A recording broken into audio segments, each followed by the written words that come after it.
Okay, hey Flight Sim community, this is John. I go by Beetlebeast5883 in Flight Sim, and while none of you guys actually probably are going to watch the video anyway, I am going to try to do something here which is going to be a flight coast to coast from the US, all the way across the US from Washington down to Key West, Florida. Been wanting to do this flight in Flight Sim for a while. I've actually always wanted to do it in real life, but I've never had the opportunity to fly a Skyhawk quite this far. I'm going to be using a Classic 172, which has steam gauges in it. We're going to try our best to do most of this all VFR just for the sake of doing so. However, it is very possible that we will not be able to do everything VFR. So my plan for this, I would like to set it up so that we're leaving kind of in a first light scenario here, and then kind of working through the flight from start to finish, and gradually, because Flight Sim works best, I think, with the good visuals, we'll try to do as much as we can here in the daytime. We'll, like I said, we'll try to make it real weather. Don't want that. We just want live weather. And we will change the time, though, because that part is going to be needed here, because I don't want it to be 10:30 in the morning. We would definitely be leaving earlier than that. So we'll do live weather. We'll change the time, like I said. We're going to start it at about 7 a.m., I think is a good time. Something around there. So we're kind of getting first light as we come across the mountains. First leg here is going from the western edge of Washington to Seattle Boeing Field. And I think that's going to work. We'll log in and hopefully this all goes well. Oh, and before we hit the fly button, I guess, let's swap it into VR. I'll stop attempting to move my head around so much, with the exception of times where I'm actually trying to look out the window at something, because I don't want this to act incredibly silly, because what ends up happening is you can't see anything because it gets either blurry for you, or it will give you motion sickness, because there's a lot of very subtle head movements that your head will make. And it makes it really kind of hard to watch. So like I said, we're going to use it. I love flying in VR. It's basically the only way that I will attempt to fly in Flight Sim 2020, just because it's so much more immersive than trying to fly with a 2D screen. It makes you feel like you're sitting in an airplane, which is pretty awesome for the entirety of the flight. So let's see. You can see out ahead of us. And I just know that the visuals are just a lot more enjoyable when you're flying here in VR like we are. So I will adjust our seat height a little bit. And adjustment there. See if I can move us forward ever so slightly. That's pretty good. That feels about realistic. So over here on our GPS, we have our flight plan already in. Let's see if we can find, not that one. Let's see, CDI. Nope, that swapped me from nav. Let's go to OBS. Oh, we don't want that either.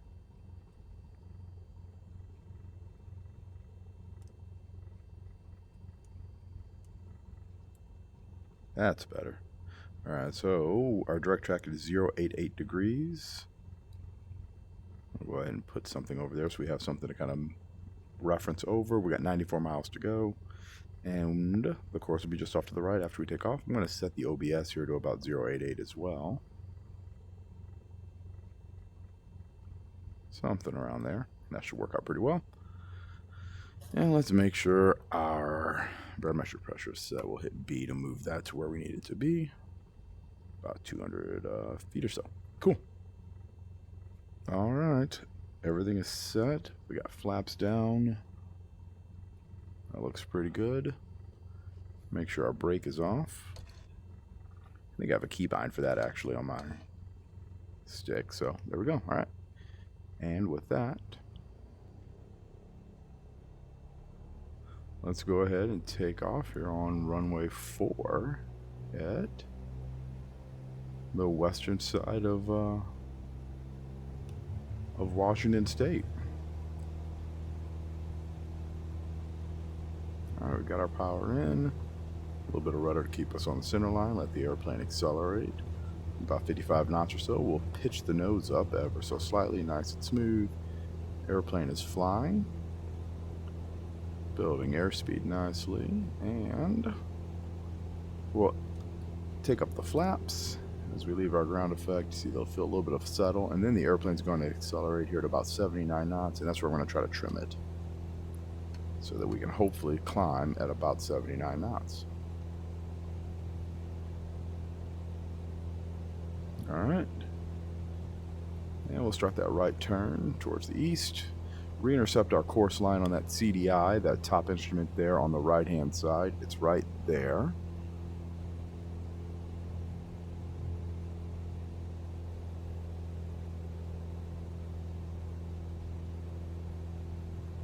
And we're going to go a little bit past where we put that heading bug at. We haven't checked the winds today, so we'll take a look at that here in a little bit. But we're going to go past that heading bug about 30 degrees so we get an intercept angle to come back. And that'll help us actually establish on that course and then fly the course outbound.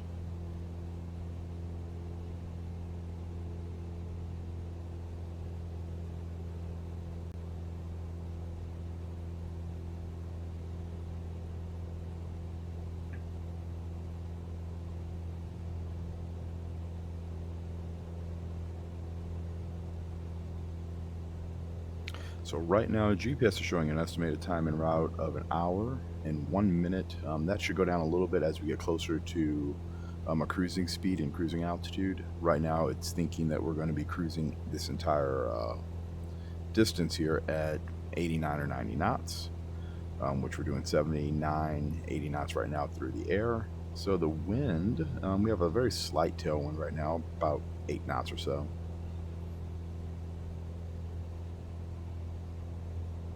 And you can see right there that our current track is 121 degrees. So we've got a decent, almost 30 degrees, just over 30 degrees of intercept angle, which is about what I was looking at. That's what I wanted. It takes you back on your course relatively quickly without having a whole lot of extra drift or a lot of extra time to get where you're going. So the airplane's climbing really nice though.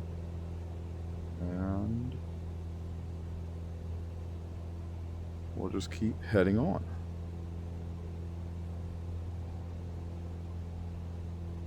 Like I said, I'll try my best to keep this headset from moving too far, but at the exact same time, the reason that we're doing this is because I like the look of feeling like you're in an airplane, looking out a window, seeing what the sights are. And Flight Sim 2020 does an amazing job of making that feel real. It's kind of awe-inspiring at times, just how good it gets from a visual standpoint. This would be a miserable flight time, though, for real life, looking directly into the sun. But luckily, Flight Sim sun is, while bright, not sun levels of bright, so we're good. There needs to be a button in here for sunshades, though, not just the little ones up there above your head that you can't actually interact with. It needs to be an actual button so I can put my sunglasses on. Alright, so we're basically on our course. I know terrain's kind of high out here, so I put this flight plan in, and I'll talk about that a little bit here. I basically built this flight plan to go coast to coast, cross country. Like I said, it comes in as about 30 hours or so, I think is what it originally kind of puts it at. My goal is to not have any flight that's more than about 1 hour. Some of them are actually going to be a little bit shorter. But in general, it's just to kind of enjoy the scenery as you travel across the country. Some of this stuff is going to be rather boring. Some of the locations will actually be incredibly pretty. And you'll get to see things that we normally don't see if you're flying even the same flight in real life, just because some of the routes that you can take, they're not optimized here. Where we will be flying close to terrain, closer than I ever would fly in a real Skyhawk through some interesting country. So the goal here is to really enjoy the view. That's why I said we'll try to do it all VFR. We're also going to really try to do it all in the daytime, just for the sake of things looking right. So, like I said, this is about an hour flight. So we're going to take off at 7 a.m. today. On our way to Seattle, we'll land there for about 8 a.m. Seattle time. The next leg that I do, I will plan to take off about 8 a.m. and we'll do that until we've gotten through the day, gotten through the night. And then we'll land at whatever our destination is. And once we get to nightfall, we'll stop there and we'll start up with the next day. It's worth the flying.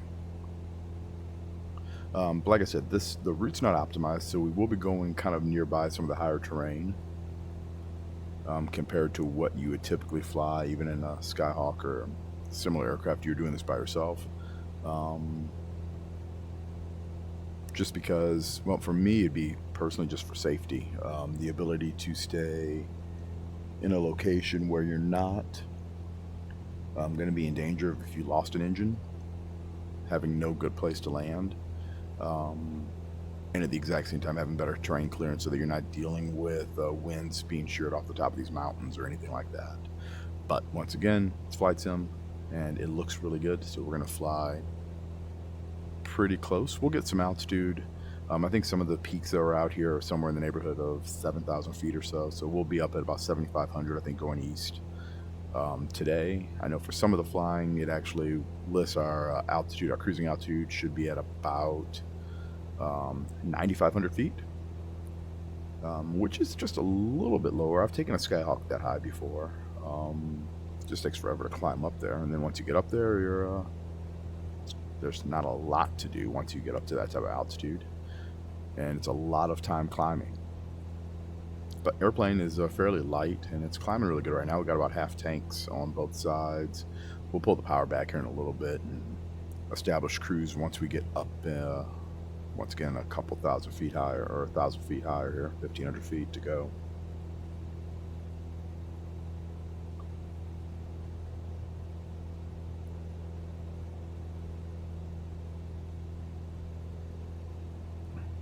Yeah, so apparently the winds are pushing us ever so slightly in this direction. We're going to go ahead and move that over just a little bit because we're actually just about on course here. So we actually need to go just right of that heading bug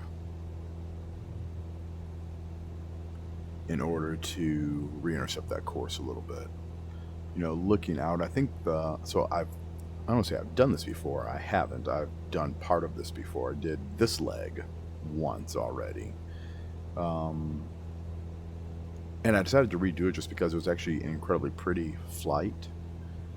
The next leg after this was I had done also, and I attempted to record it. And I had issues with my audio device. The Oculus was apparently not recording any of my audio. And as a result of that, it was picking up audio via my headphones, which were sitting on my desk. So it's the quietest audio in existence, and that doesn't work. So because this leg here was incredibly pretty, and I had audio issues on the second leg, I decided I'd just go ahead and redo both legs, and we'll start off with this one here on our way over to Boeing Field in Seattle. And if I run out of things to talk about and it's not incredibly pretty, I'll just go ahead and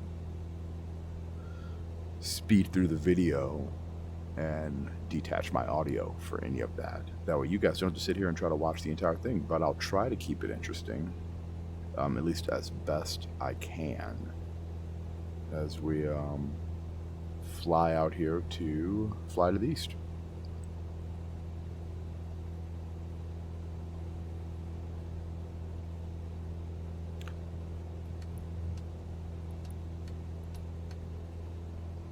All right, here we are, level of 7,500 feet. Try to trim out a little bit of that. I don't have any force feedback, obviously, on this stick. I'm using an X56 HOTAS, hands-on throttle and stick, obviously, with the right power lever actually controlling my mixture, left power lever controlling the engine. So I've got it leaned out quite a bit, and I've been leaning it out as we climbed. Yeah, we'll try to run about 2400 RPM. That's a nice, safe number for cruise. And I'll try to actually keep us level here at 7,500 feet.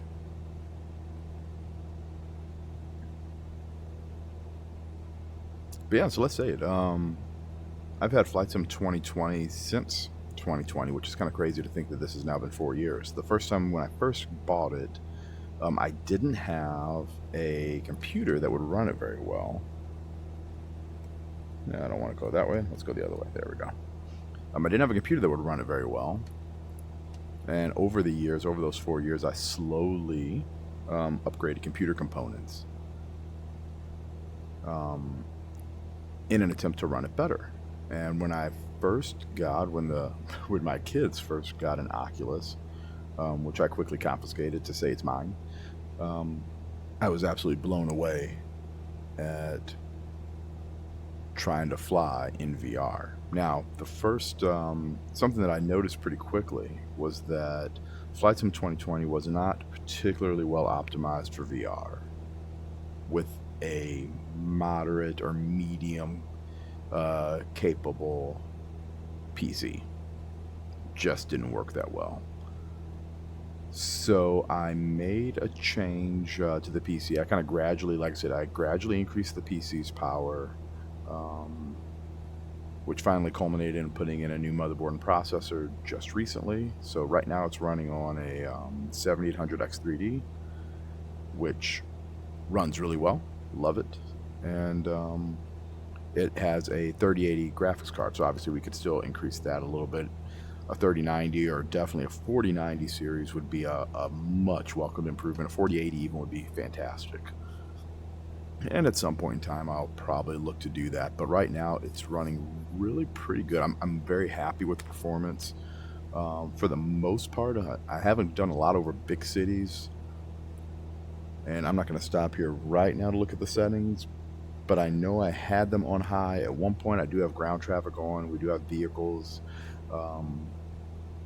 The terrain here looks just phenomenal in VR right now. And I know it will look a little more shaky when we have it on the recorded video from the screen. That's one of the other things I don't like. When it comes to DCS, you can actually record a single eye channel, and it'll only produce one eye for the screen, and Flight Sim doesn't do that. So you're seeing exactly what you're seeing in the VR. So you have duplicate images, and I think that takes away a little bit from the performance of the system. Makes the system work a little bit harder, as it's drawing 4 images essentially at this point in time, 2 for the eyes, 2 for the screen. And because the Quest 2, I haven't found a good way to fix the I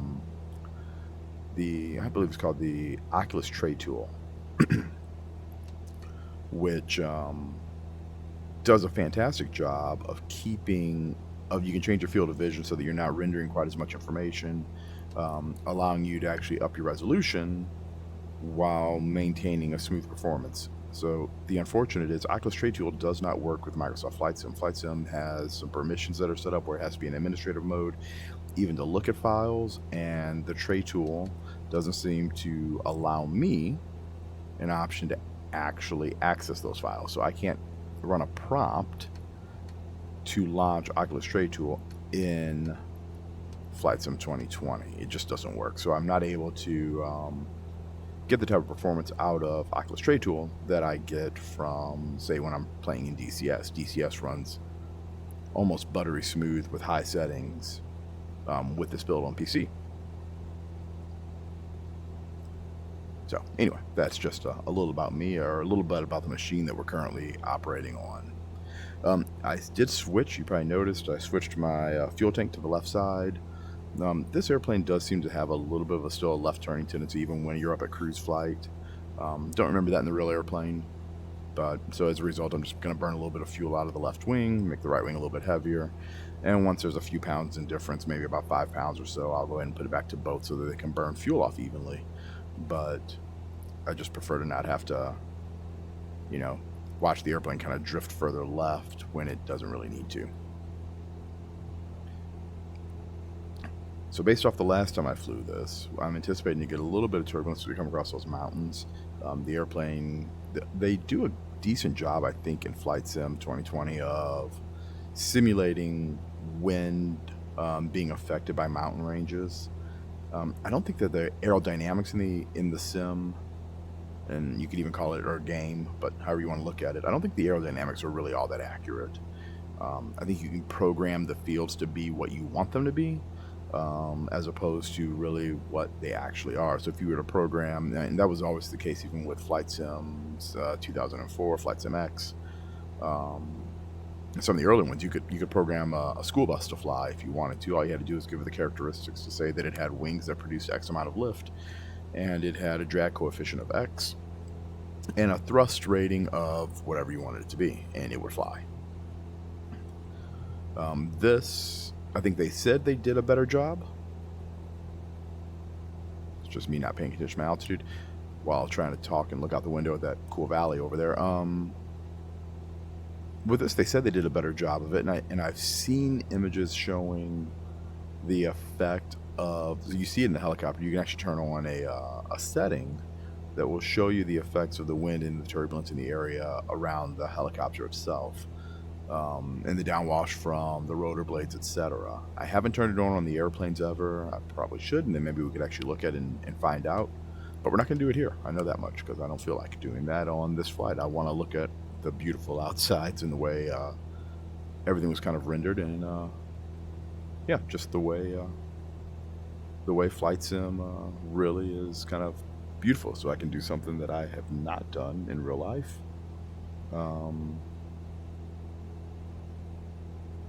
And be able to enjoy it.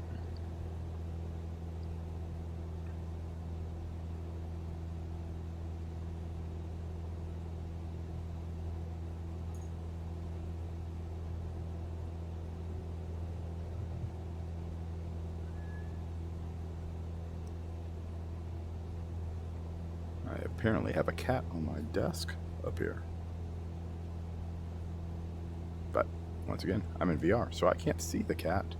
But the cat can see me. I just hear a cat moving.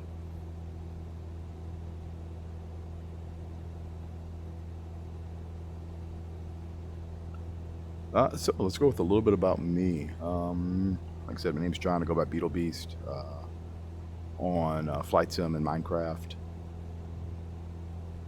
I don't make videos or content for really either of these. This is literally the first video I've ever made. Second, actually, I take it back. I did one review. I did a review of a Challenger. So that one there will be posted on my channel as well. And it's a hobby that I've kind of grown back into a little bit. And I'm really kind of doing this, not so much for the sake of likes or anything else. It's kind of to document it, and if anyone else was ever curious about it, then maybe so. And if there's anyone who wants to listen to me chat and ramble, then maybe you can learn something about Flight Sim or about flying, etc. So my background, I am a licensed pilot, been one for about 25 years almost. I actually started my flight training in an airplane that looked almost identical to this. Cessna 172R is what I originally started flying. They were 1999 models of the Skyhawk, which was a great airplane. I'm moving a cat who's hitting a stick right now. It was a great little airplane. It was modern at the time. The avionics looked almost identical, with the one difference being the GPS. So obviously this airplane has a Garmin 530, 430 combo. And when I was learning, the airplanes only came with a a KLN-89B, which is a little orange screen GPS. I later flew some KLN-90s, which I believe had a color screen on them, so it was a step up from orange over black. It looked like a dot matrix display, but it was very basic GPS that did very basic things, but it worked out really well for navigating on cross-country flights. But yeah, so I flew one of these for about 600 hours of flight time or so. Got all my private raid, my instrument training in on a Cessna 172. Moved on to multi-engines. Eventually worked my way up. Flew at the airlines for a few years, and then flew corporate jets for I don't know, the last decade or so. Really enjoy corporate jets, corporate aviation, so that's what I've been doing. From the Midwest, we don't have mountains over here, and honestly, that's a big portion of why I've never done a flight like this before. Once again, like I said, we're at an altitude I would not be at, but you only get this type of experience when you're actually flying in a place like this. And in flight sim, you can look at everything. You know, it'd be great to be doing this exact same trip, but instead having a Cub and then landing somewhere up there in those snow-capped mountains with big old snow tires, or even the skis would be a lot of fun. But in real life, that's also how you die and get turned into wolf poop. I don't really want to be wolf poop, so obviously you can feel the little bit of bouncing that we're getting here from the peaks, and the wind's kind of pushing off of them in flight sim, so that's always kind of fun, like I said. And we'll kind of see how close we are to these other mountains as we come across the next ridge up here. If we have to climb up a little bit higher, we will. Or we'll navigate down the valley a little bit, both of which sound like they'd be enjoyable. As we get further to the east and the terrain actually gets a little bit more boring, odds are I won't climb nearly as high,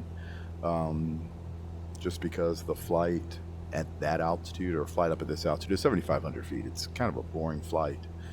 And that's always been my struggle with flight sim, is that I'm trying to balance staying entertained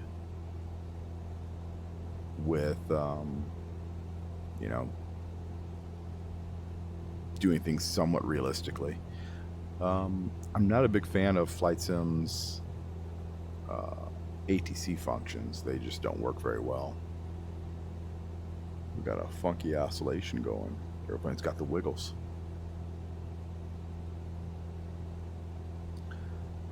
Flight Sim's ATC has been, it's pretty mediocre in general, so I tend to not use it very often. I downloaded VATSIM and I thought about trying it, and I might try it. I mean, we've got a long flight, see how it works. Like I said, I do fly airplanes for a living, so I've talked to ATC quite a bit. Flight Sim's ATC attempts to do a lot of things for you. I mean, it's trying to give you radar vectors. The phraseology is wrong. The phraseology's always been wrong. It's completely wrong. You know, my favorite line that they always say is, you know, generic whatever you are, radar contact continue. No one says radar contact continue. They say radar contact, and then they'll tell you if they have something else for you. And I do think that having VATSIM and a live person would be great. And I know that there are people out there who actually enjoy simulating ATC. As a pilot, I actually thought it'd be kind of fun to play and do that. Never have, still haven't. But maybe one day I would play around with that. Because I do think that could actually be kind of enjoyable to give vectors. You know, flight sim doesn't have. It has weather, and I would, like I said, I'd like to do this so that we're staying VFR as best we can. But if the weather's going to be kind of crummy and we're going to take off and I'm going to go fly that day, in one sense, you know, the professional pilot in me has this desire to say, yeah, we'll go fly, and we'll go fly with the crummy weather.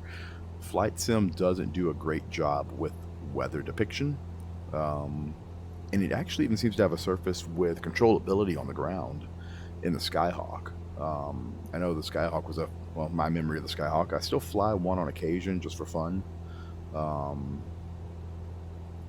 and it's a 15 knot crosswind limitation airplane, not crosswind limitation, but a demonstrated crosswind, which if you're looking at a demonstrated crosswind, that means this is the maximum crosswind that was demonstrated by the test pilot on the flight, showing that they were able to maintain centerline control using rudder and aileron without doing any type of damage to the airplane upon landing. So they're able to manage a 15 knot crosswind, and that tends to be that's a very normal value for light GA airplanes. You start getting up into business jets, you start seeing 28, 30 knot crosswind limitations.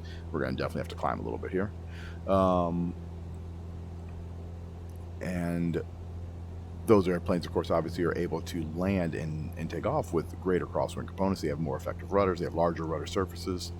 So the ability for them to maintain runway centerline is therefore increased. But what I've noticed here is when you land an airplane like this airplane on a land a Skyhawk like this with a 15 knot crosswind and flight sim, it seems to have an issue making turns. It wants to weather vane way more than a real Skyhawk does. So even at 15 knots of crosswind, it wants to weather vane. It'll let you turn into the wind, but then it really does not want you to turn it out of the wind unless you're using differential brakes, which I'm using a stick. I do not have rudder pedals. I'm using an X56. The X56 has a twist setup. I guess say it's a twist axis for its Z axis for its rudder, and that works really well. But the obvious downside is you don't have differential brakes. I have a keybind set up for the brakes. If I push it, the little nose or the rudder pedals under the airplane will tip forward, showing that I am braking.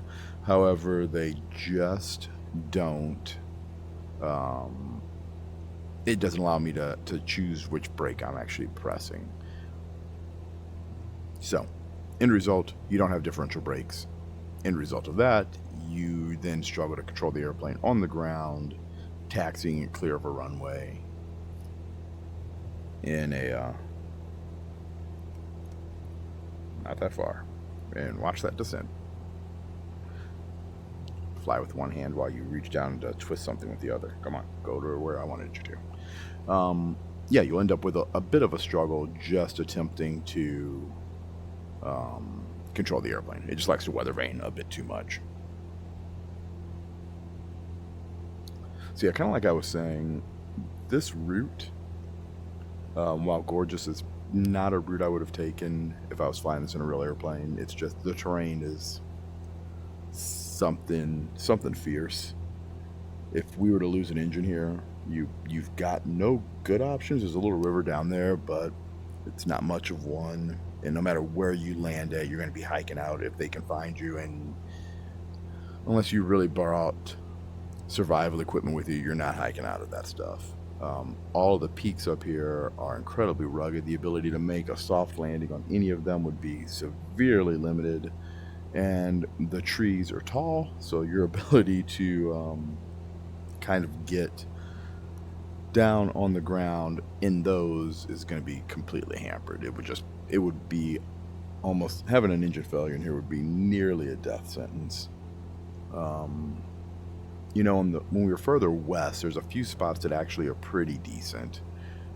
You could get to and get out of. There's a couple river valleys that are much more open. You also have, that one right there looks okay.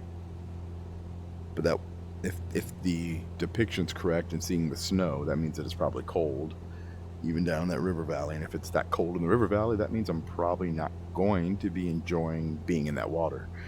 And then most of them, if you look at them, it looks like the tree line's very close to the rivers themselves, meaning your only actual option ends up being ditching in the river. Most likely that river's going to be full of rocks and other big obstacles that are going to destroy the airplane, which I don't care about that. But if I hit a rock, even going 35 miles an hour, it's going to hurt. The old adage for how to survive the crashing of an airplane is you want to hit the softest object you can going as slowly as possible. And a rock is far from the softest item. And these mountains are made up of a lot of rock. So any of this area would not be particularly enjoyable to be coming off of in an emergency situation. So this would not be the path I would take. But like I said, once again, doing this for the visuals, and these are the good ones. All right, so the computer here is saying that we've got about 18 minutes to go, 41 miles. We're at 8,000 feet, so from 8,000 feet, a 3-degree glide slope would be approximately 24 miles away. Just multiply it by 3, so we've got to lose about, 8,000 feet in the better part of 24 miles. That's when you would need to start your descent, when you're about 24 miles out. We could do a double rate descent here and come down at 50 miles out, but because we're still over the terrain, we'll wait till we get to the other side of it, and then we'll start a nice stabilized descent. And then we'll come up with a descent rate, which will be based off of your ground speed here. We're doing 137 knots, which is pretty darn good. It's a good ground speed in a Skyhawk, obviously. It's a solid ground speed in a light airplane like this.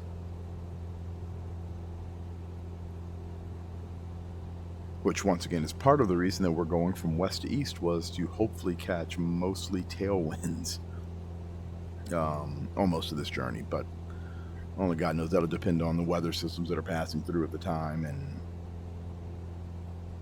if we find ourselves in a system where, in a position where a weather system is giving us easterly winds, that's just kind of what we'll have to deal with, and we'll end up with a nice slower ground speed. But it's also part of the reason that we're not doing this in a Cub, because we'd be doing it for forever. It would be beautiful, but I know for a fact I would be bored before we started leg 2. And some of this should be, like I said, incredibly beautiful. There's I do have a leg where we'll fly basically over Yellowstone. That should be kind of fun. This first leg here, of course, is an absolutely gorgeous start to a trip like this, and the weather's pretty phenomenal. Crossing the Rockies should be kind of nice. I look forward to that too. And then kind of working our way into the south should be enjoyable. Getting out once we finally get to the Florida and Georgia coast, Alabama coast, I guess technically is where I'll end up at first. Once you kind of get down that way, that should be kind of nice. Should be kind of fun to see. And then making that the rest of the little trek down into the Keys. I think I've got us hopping over, leaving out of like Marco Island and then going straight south almost to Marathon. Will be the largest part that's over water. For the rest of Florida, we'll actually be just kind of flying down the coast, at least to keep the visual somewhat interesting. And then once we depart Florida, it'll be straight across the bay there to the Keys. And then we'll work our way down to Key West, and that'll be where it all ends.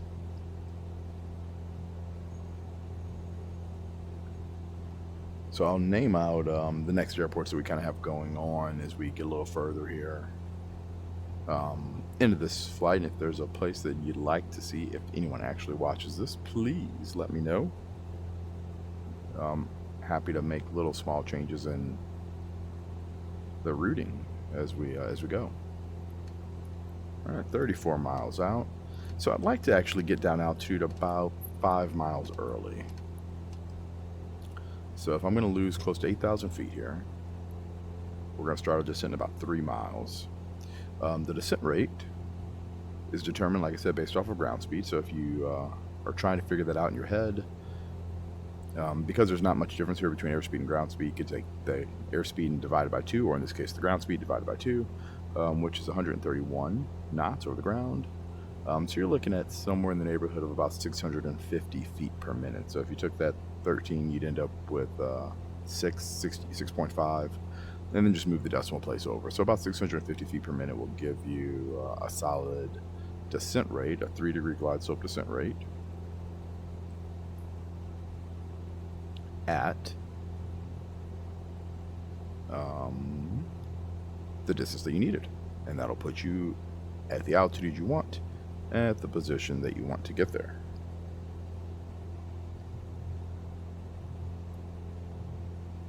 And we're going to pause for a second, and then we'll come right back.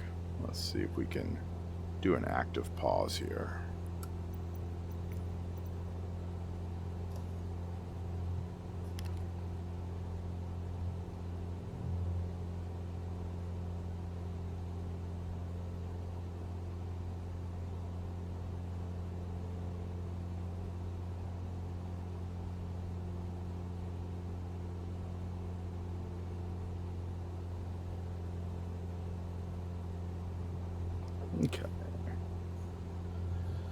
Alright, so I'm back.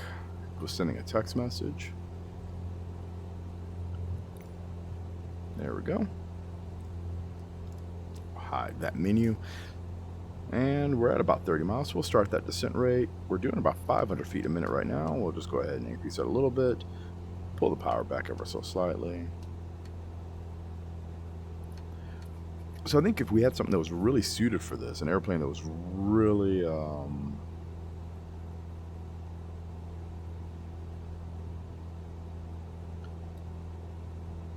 this is my gauges were acting kind of silly. If we had an airplane that was really suited for this, I think the Bonanza would be the one that I'd want to buy. And it would make this flight significantly quicker, obviously. You definitely still have fuel burn concerns, which we'll be refueling a few times as we come across the country. But yeah, so when I went through, but obviously, like I said, part of this is a little bit of a nostalgia. So when I was going through flight school and flying Skyhawks, we actually had a 172 RG that the university had purchased. And it was located up here in Seattle. And I was not lucky enough to be one of the instructors who was selected to fly it back, but we had 2 instructors that came up. They picked up the Skyhawk and began flying it back from the Seattle, Washington area back to the Midwest, back to Missouri. And that always seemed like it would have been an amazingly fun trip. I remember them talking about their flight planning, coming up with their path they were going to take, deciding, of course, based off of max ceiling for the airplane. It was a 172 RG Cutlass. So you had a little bit more performance than a regular Skyhawk, but at the same time, this thing was not a performance powerhouse. It had 180 horsepower constant speed propeller, which was great, retractable landing gear, which of course is fantastic. But it's not a, it wasn't a 6-cylinder Bonanza or something similar to that, or a Cherokee 6. It's a single engine complex aircraft trainer. So that's it. I didn't get to make that trip. And so that kind of led me to saying, hey, I think it would be rather exciting to be able to make a trip similar to that. And then that turned into, if you can do that, you could take it a little bit further. Maybe you could end up somewhere else a little bit more exact. So doing a cross-country flight, in a real, not 50 nautical mile cross-country, I mean a real deal cross-country flight in a small airplane like this, seemed like it'd be a lot of fun. And then you combine it with Flight Sim 2020, which, like I said, was in a departure from some of the earlier Flight Sim titles. There's some amazing things that they've done with this sim, but it's mostly in the visual department. It simply looks amazing. You can now fly VFR anywhere, essentially anywhere in the world, but it's really good anywhere here in the U.S. That much I know. I've done a little bit of flying overseas with this airplanes, and while you can see locations, unless you buy some of the terrain packs, the terrain packs or the city packs, some of them aren't quite as detailed as what you have from the aerial imagery that they've acquired for this game here in the U.S. So the U.S. looks really good. Some of the airports look really mediocre, and that's kind of one of my annoyances, is they obviously didn't model the airports. So it's kind of funny to watch the change here, of course, with Flight Sim 2020, and they've always kind of been like that. But I remember early on, Flight Sim had talked about having, it might have been like Flight Sim 94, somewhere in that range. They bragged obviously about having all of the different satellite imagery that they were using for the cities, and I remember my first thought when I saw it on the show was, oh my gosh, could I fly an airplane and land it in my front yard? What would that be like if you could land it on your street? And it literally took until Flight Sim 2020 before that was a reality. And yes, I've landed the Cub on my street numerous times, but there are some trees and stuff that are captured as being part of the terrain, and they kind of stick up into the area, and if you're not careful, you do run a wingtip into them. But I have landed it, and I have taken it off at least several times, just out of silliness, because It's flight sim. It's one of the few things, and that's one of the interesting parts about it. You know, I can owe so much of my love of aviation, getting into aviation, to flight sim. You know, like I said, I have a Skyhawk I still fly. My kids have had the opportunity to go flying with me in the Skyhawk. We'll go get the $100 hamburgers, go on short little trips and treks out and about, and have little adventures, which is great, and I really enjoy it. I wonder if I would have got as excited about flying a real airplane when I was young if I had been exposed to this.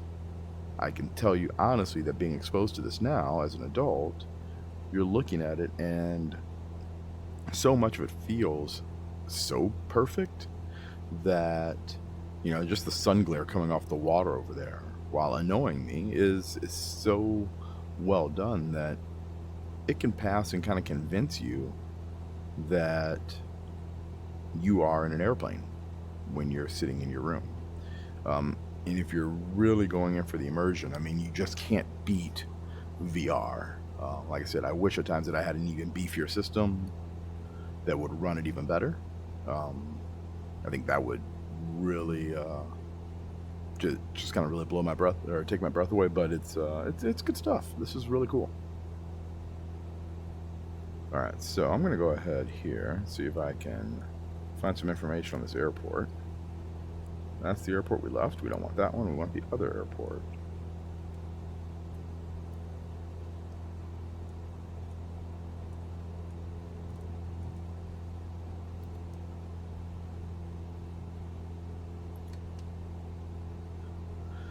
I would just like to find out where we are landing. So once again, like I said, I don't have a lot of experience with the 530 and 430. I probably will by the time we're done with this, but I do know that we can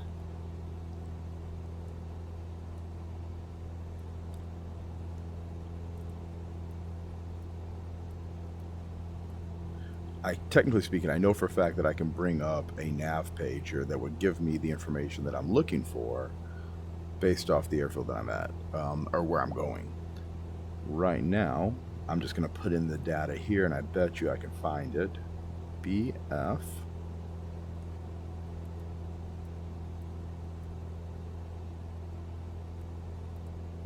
I. There we go.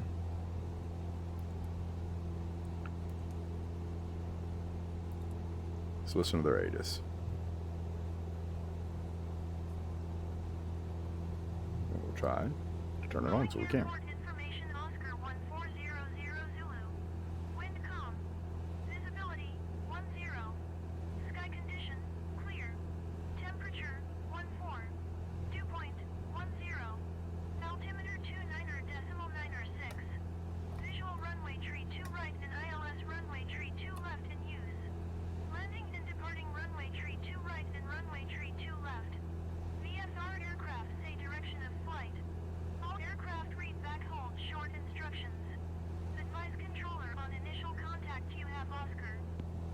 Oscar it is.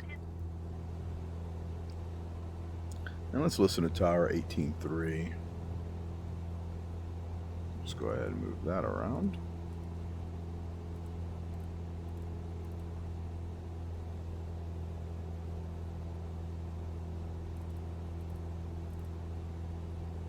Now we can see exactly what's going on. They say they're landing to the northwest on runway 32 left and right.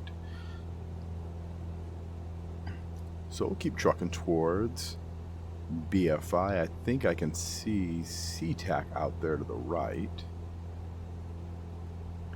And if memory serves right here, the field elevation is right around, I believe it's about 20 feet.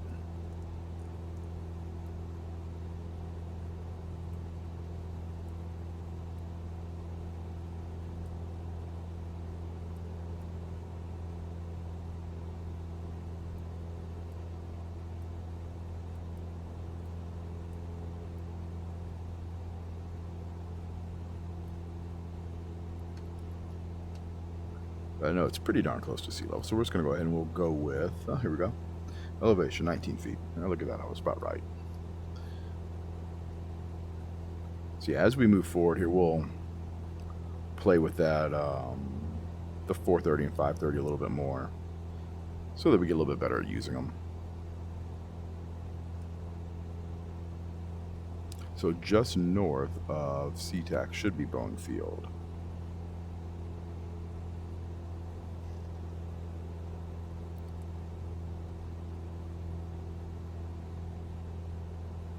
See downtown there. It should be straight ahead of us, according to everything that I'm looking at here, and approximately 9 miles. So with a, we'll go down to a pattern altitude of about 1,000 feet, and we'll fly left downwind, land on runway 32. Like I said, I'm not going to bring up ATC, other than, like I said, I am listening to their tower right now. I don't hear anything yet. COM 1 is selected.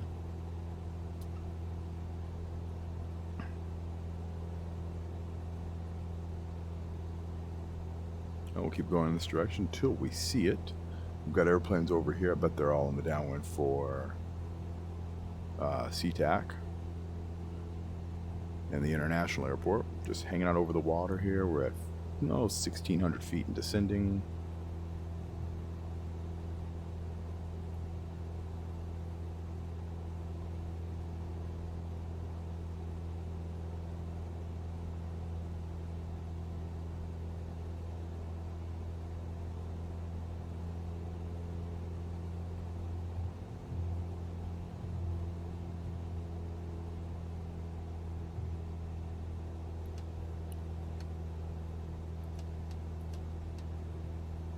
We're getting close to our altitude that we want to be at.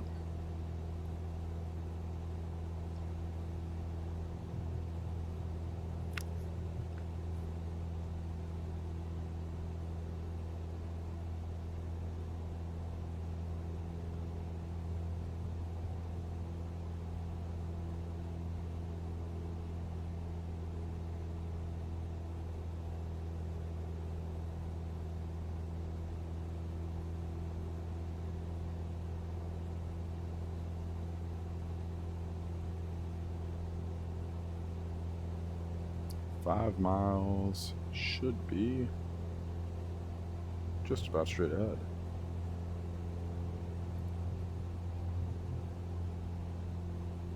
It does sit kind of down in a valley, and there are the shipyards off here to the left. There it is right in front of us, just about where we expected it to be. A couple hundred feet down to our altitude.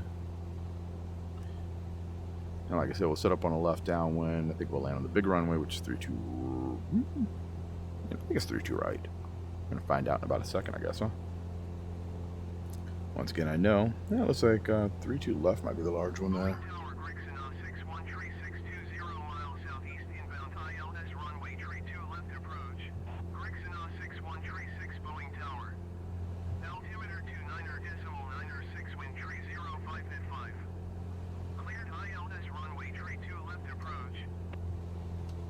Alright, we'll go rich on our mixture.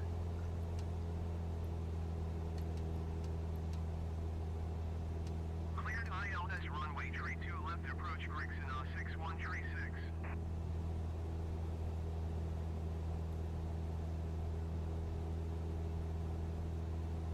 There's our airport.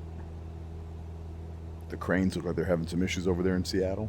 Everything down in the shipping area. Buildings up here look nice, but the shipping area looks like it's kind of struggling to look proper. Alright, we'll start entering that downwind, and we would say something to the effect of Boeing Tower, this is Cessna 6 Charlie Mike, entering left downwind for runway 32 right.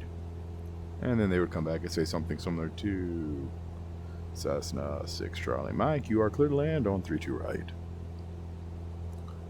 Or you're following a different type of traffic for 32 right, and you will then report that traffic at sight. But I don't see anybody out there right now.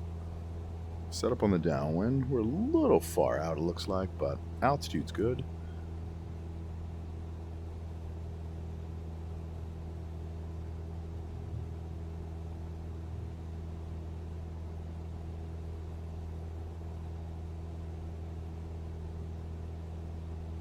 We'll set ourselves up for a landing here. haven't been able to figure out. They've done some really funky stuff here with buildings inside of airports, specifically hangars that look really kind of wonky, being a bit tall, not really fitting the terrain. All right, that's about my landing point. We'll go and pull our power back to 1500 RPM. Let the airplane start slowing down. Below 110 knots, you can put in your first notch of flaps, which were there. Flaps going to 10. Nice golf course. All right, start making our left turn, trying to keep our bank within 30 degrees. You don't want any excessive bank as you slow down like this. We're on speed here for our second notch of flaps on the base leg. We'll go ahead and put those in at 20.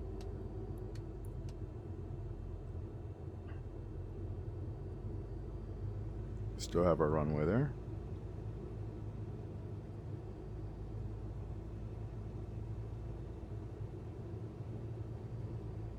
Don't see anybody on the final.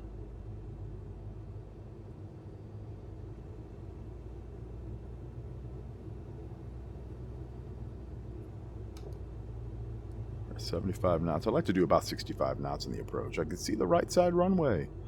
Yeah, we're landing on the left one. We're going to land on the big one. I'm trimming it for the airspeed so that hopefully it'll do its best to maintain that airspeed. There we go. It's about 65 knots. Here comes our glide path, which is going to come in very quickly at a 600 foot per minute descent rate. Got a little bit of power in. There we go.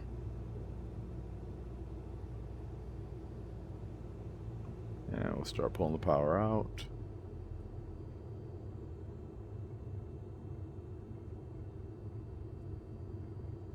And holding it off until you're on the ground.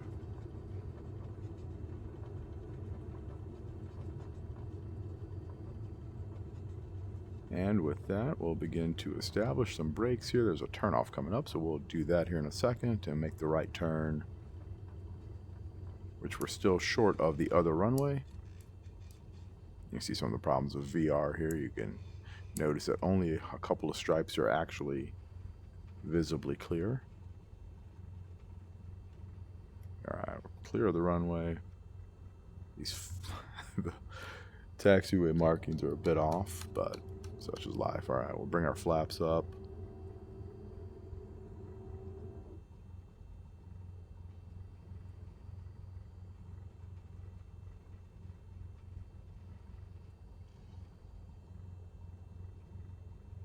Made the assumption this is an FBO right over here, so it's going to kind of come over here. I don't know why that airplane doesn't have wheels underneath it.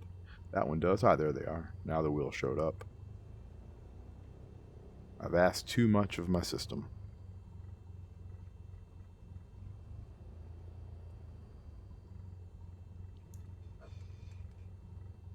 That should do. Okay, so we'll go ahead.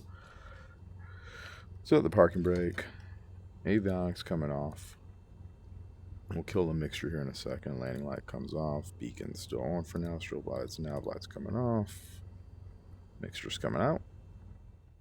And we did it. 50 minutes of flight time. We've made it to Boeing Field. So all we'll have to do is figure out how to put a little bit more gas in it, and we'll do leg 2 of this journey on a different day. Anyway, I hope you guys liked watching this VFR flight. Hopefully you enjoyed my terrible, cringy commentary, and if you enjoyed any of it, please come back and watch the next leg when it gets posted up here too. And yeah, thanks a lot. You guys take care.